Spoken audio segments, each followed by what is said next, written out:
Hey everybody, my name's Kendall. This is Ben. He's our care pastor here at Eastern Hills, and unfortunately, here we are again, the day after a tragedy, pretty close to home.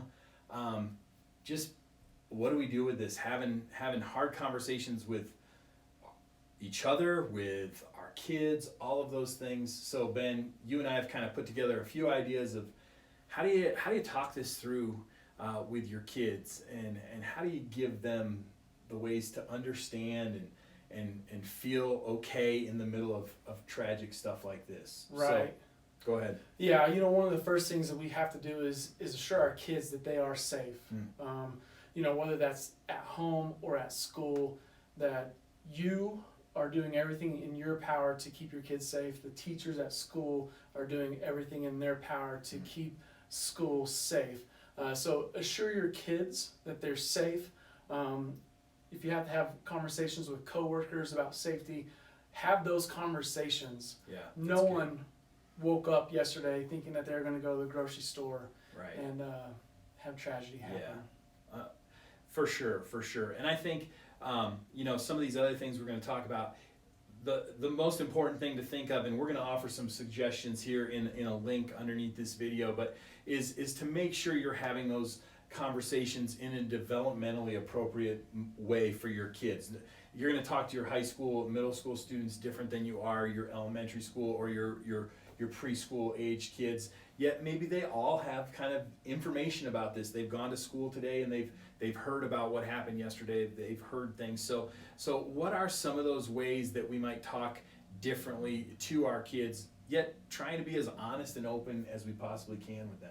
Right, yeah. I would say for preschool kids, kindergarten kids, keep it simple. Yeah. Something short, simple, maybe one sentence, and then ask if they have any questions. Yeah. And listen. For sure. If it's somebody that's maybe an elementary kid, make sure that they understand the facts.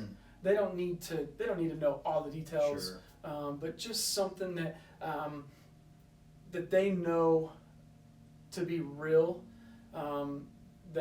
Because there's all kinds of stories out there of everything of what took place. If it's a tween, your fifth, sixth grader, seventh grader, that sort of thing, listen to them, hear their feelings out. Again, they have lots of questions of why. And it's okay not to have all the answers. That's good. We don't need to make up stuff. For sure. We just relay the facts and tell them that people are hurting. And they do hurtful things to others. High school kids, listen to them and look them in the face and let them know that, hey, you are here for them. The last thing that we need is for a high school kid to say, I could possibly relate to how that person was feeling that did that evil act.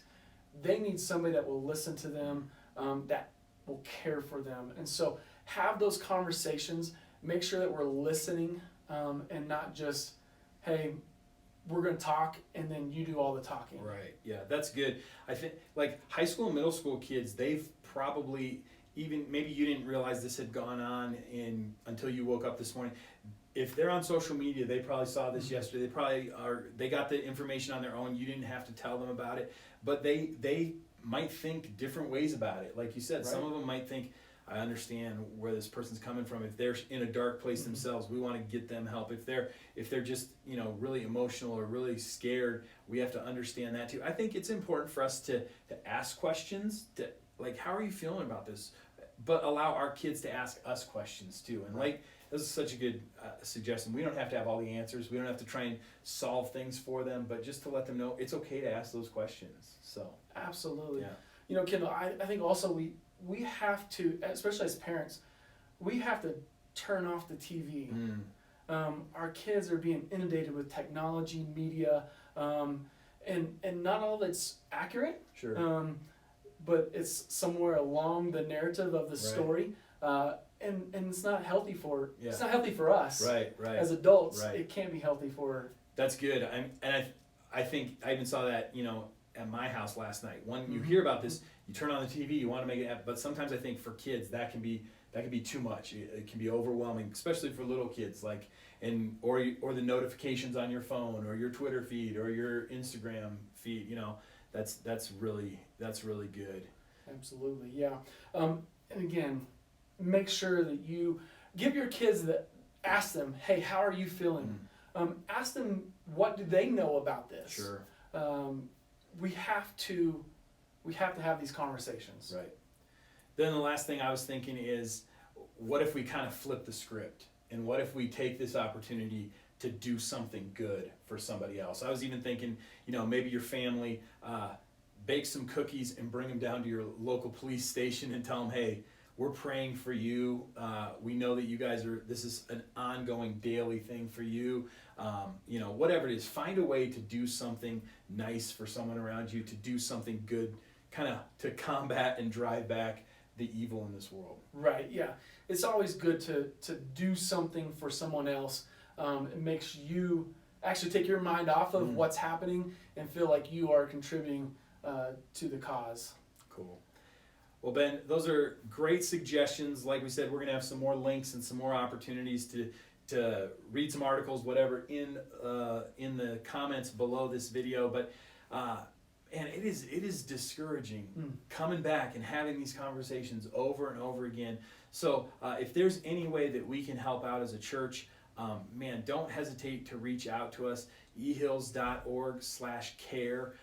We would love to connect you if you have kids that are struggling with this, if you're struggling with this, or maybe you know someone that maybe has some mental health issues that they need help with. Man, we would just love to help out. Yeah, we're praying for you guys.